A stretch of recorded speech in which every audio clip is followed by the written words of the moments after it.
So guys, today ay magluluto tayo ng ginataang labong. Ginataang labong, lagyan natin ng iba pang gulay, talong at pako. At ito yung mga ingredients niya.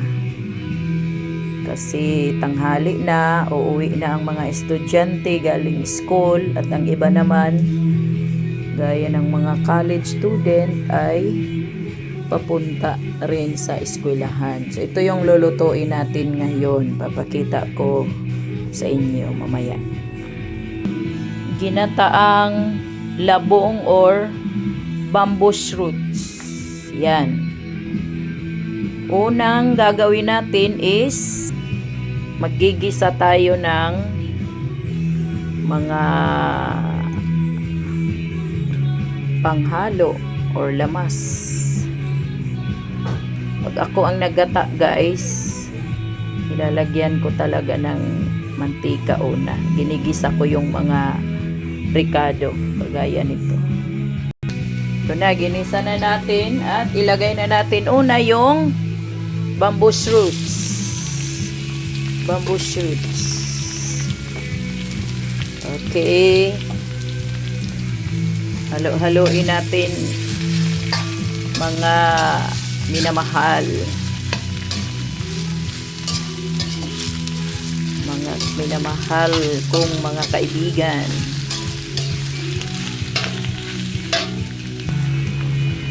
Sinunod ko na yung talong kasi luto na yung bamboo shoots.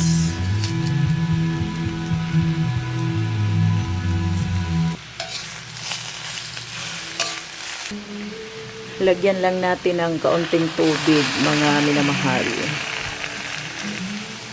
para maluto talaga yung gulay bago natin ilagay yung gata mamaya. Kasi yung ilalagay kong gata mamaya ay kakang gata na diretso. Takpan natin for 3 minutes para maluto yung talong guys. At isunod natin yung dahon ng pako. Ito yung mga wild na gulay sa bukirin pero masarap siya. Pako. Ferns in English. Haluin natin para medyo maluto. Huwag nyo i-scroll guys para makita nyo yung finished product ng niluluto ko ngayong tanghalian. Okay? Takpan natin ng another 3 minutes para maluto yung pako. Di gaanong malata. Ngayon, ilagay ko yung tuyo kasi itong tuyo hilaw pa para medyo maluto. Maya-maya lalagyan na natin yan ng kakang gata. At saka ilagay na natin itong red chili pepper. Ayan na natin, timplahan yan guys. Takpan natin ulit. Lagyan natin ng konting tuyo. Kasi pag ako ang naggagata guys, nilalagyan ko talaga ng konting tuyo para mas malasahan natin yung sarap.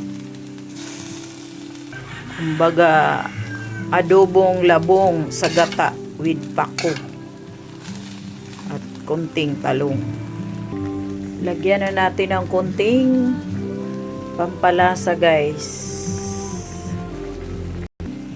Haluin ulit ng konti, tsaka lagyan natin to ng konting asin.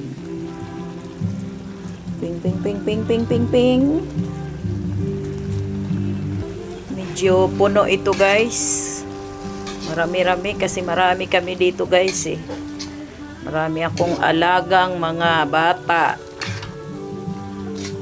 Mga nag-aaral na mga bata. Marami akong mga mahal sa buhay. Okay, konti na lang. Ilagay na natin itong gata kasi luto na yung mga gulay. Bakit niluluto?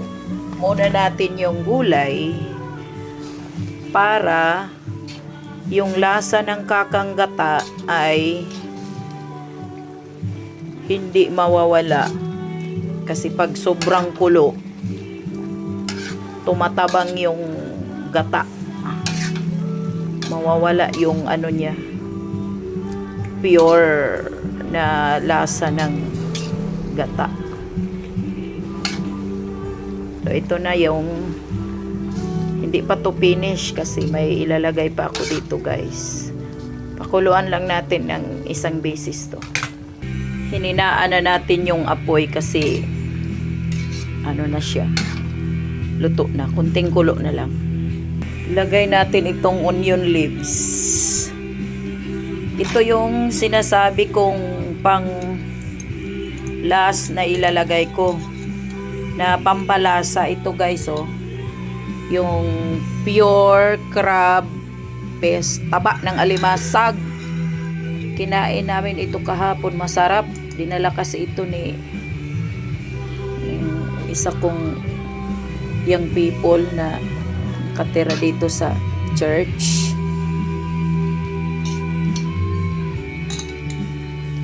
Ni Mary Grace, dinala niya ito. Ito yung sinasabi kong last kong ilalagay. Actually, eksperimento ko lang ito.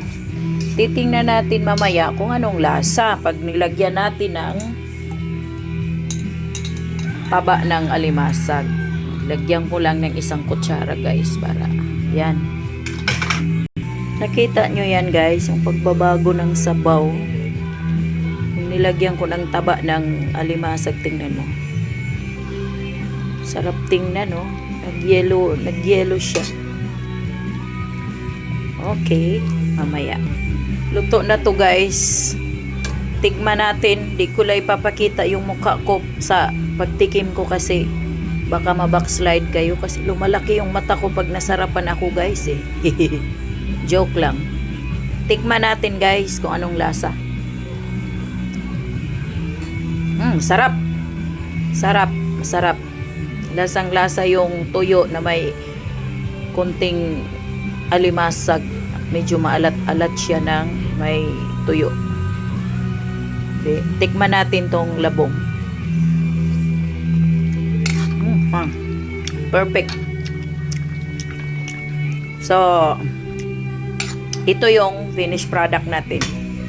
Papatayin ko na yung apoy. Ito yung finished product. Tingnan nyo guys. Thank you.